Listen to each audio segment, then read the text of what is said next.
แบบนี้มันแห่เลยทุกคนเข้าไกลนะอยู่บุนิ่งเลย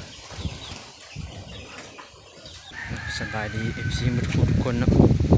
ไปเบิ่งนกเนาะทุกคนตอนนี้มันลมแห้งยานตกมันตกนะก็ตุลิบขาวปะไว้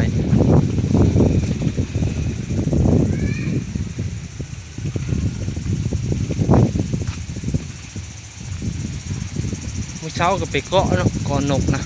แต่พัดลมแห้งนะคุณดูทางเสียงพัดลมนี่คนแห้งเลยพัดลม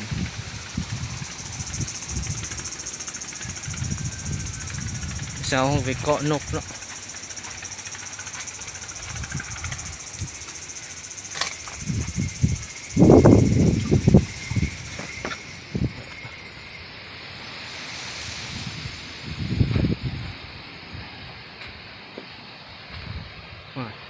คิดว่าตุ้มตกตื่นหมด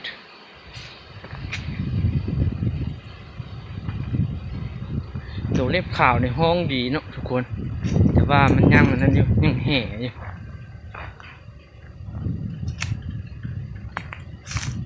นกยังแห่อยู่ห้องสิห้องเก่งเลยเรื่องเก่งสิห้องว่าห้องเก่งเลยเนาะ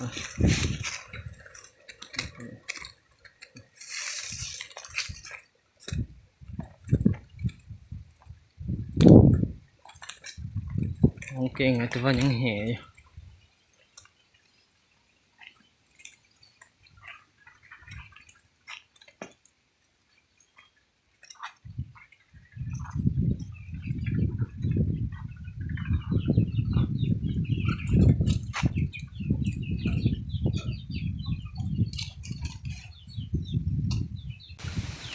เล็บขาว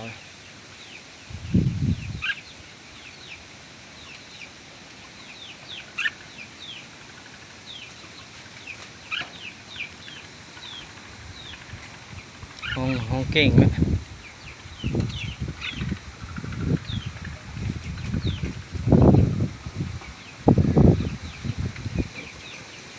เบิ่งนกตัวเขาแยกออกจากกรงนี่ตัวผู้เขาแยกออกตัวแม่ตัวเดียวอยู่นี่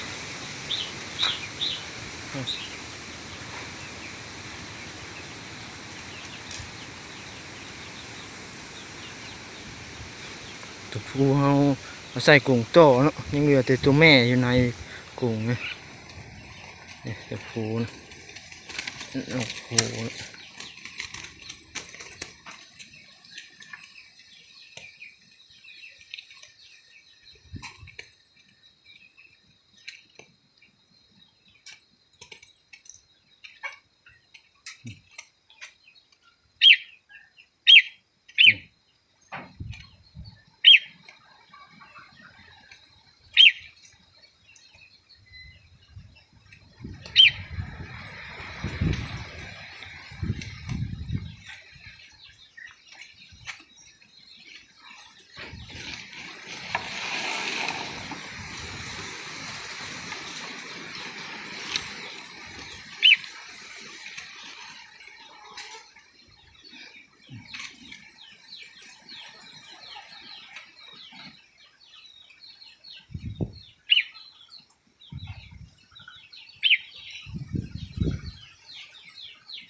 ปิ้วเลยนะ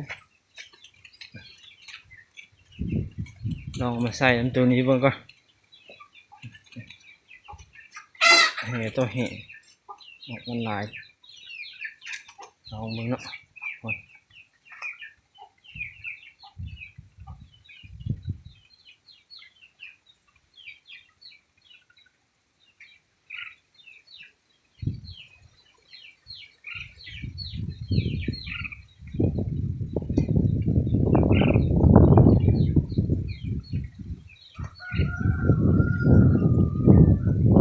ใช่ตัวนี้ปลาไว้แคมตัวเล็บขาว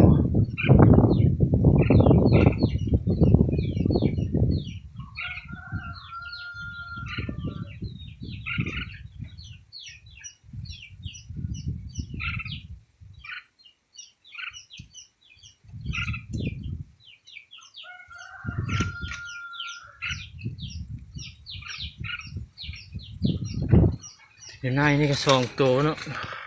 นายมี2 ตัวนาย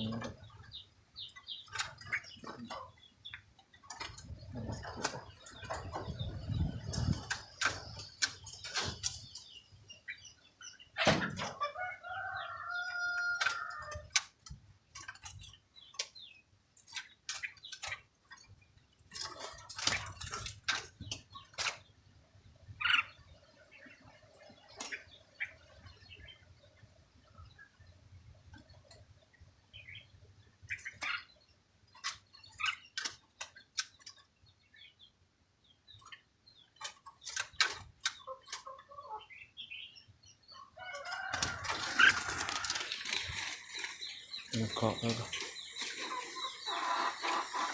เอาเลยก็เลยเผาเกาะไว้ก่อน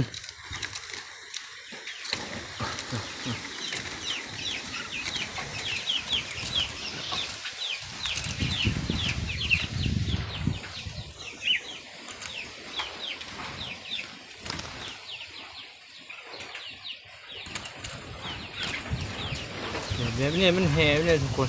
เข้าไกลนะอยู่หูนิ่งเลย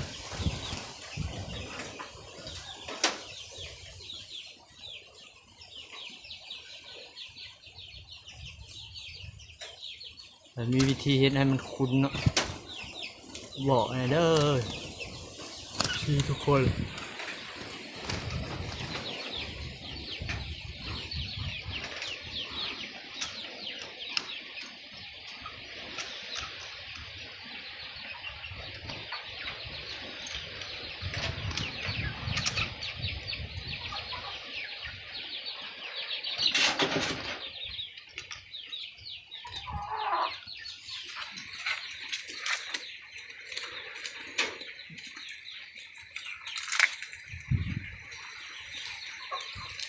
ใส่อยู่ตัวแม่ตัวนี้อีกครั้ง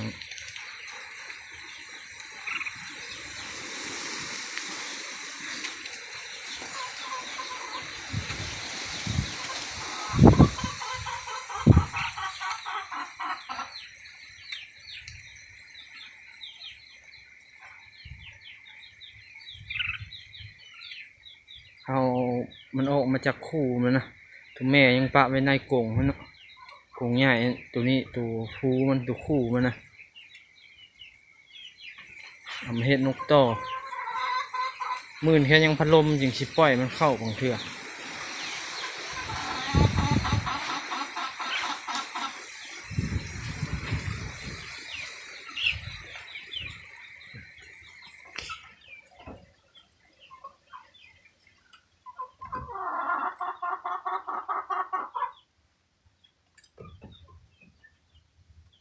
ซึ่งได้มันก็ซึ่งแดดเนาะ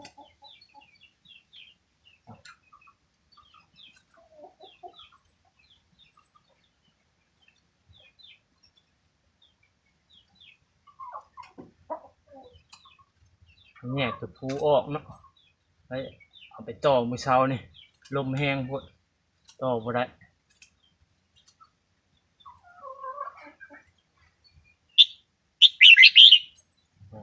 มันห้อง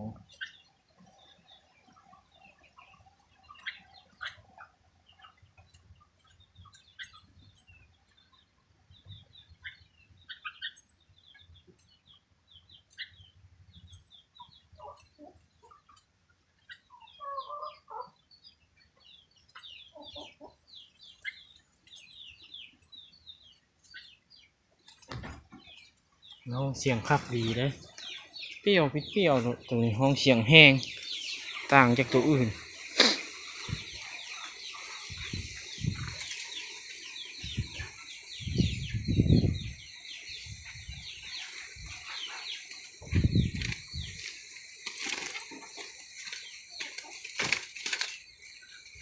เขาเกาะอยู่ไหนนี่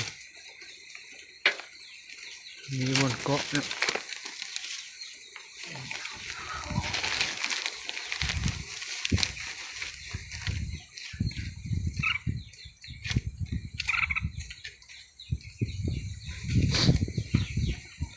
เป็นเรื่องขู่มันนะ ไว้ปะคู่มันเนาะ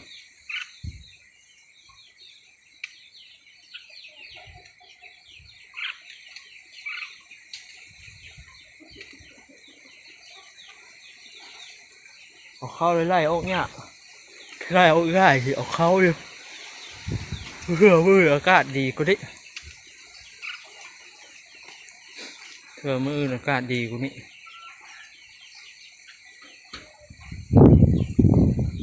เราสิไปเกาะไปต่ออยู่หลังบ้านเพราะว่าเมื่อใดอากาศดีๆนกมันมานะนกป่ามากมา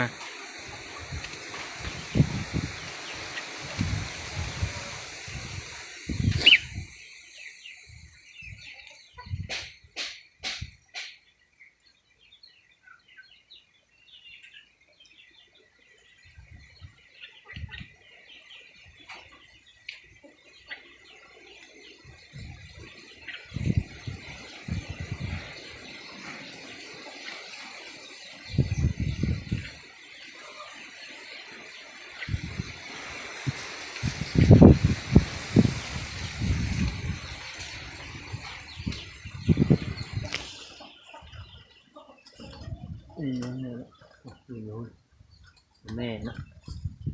เป็นตัวผู้ตัว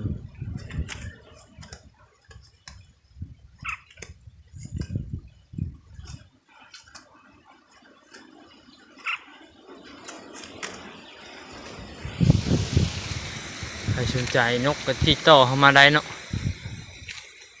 ทาง Facebook หรือว่าใต้คอมเมนต์คลิปก็ได้เนาะคอมเมนต์ใต้คลิปก็ได้บางคนก็ทักมาทาง Facebook หลายอยู่เนาะ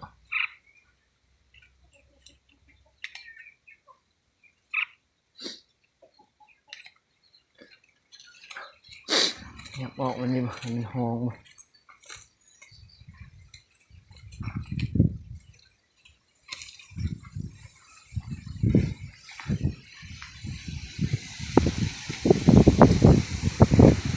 สีห้อง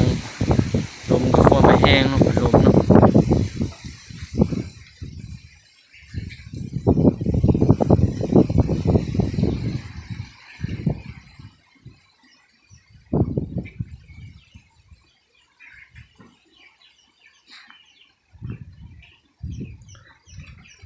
ขำมาก็เริ่มได้อัดคอกนกไปได้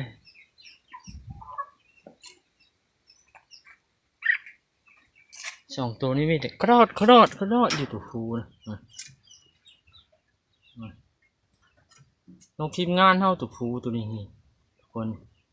ตัวกรอดนี่ทีมงานเอามาให้ผสมเนาะลองเบิ่งมันจะจับคู่กับตัวแม่นี่บอกแม่ก็ซึ้งสุดเลยแม่ตัวนี้ตัวเมียเนาะ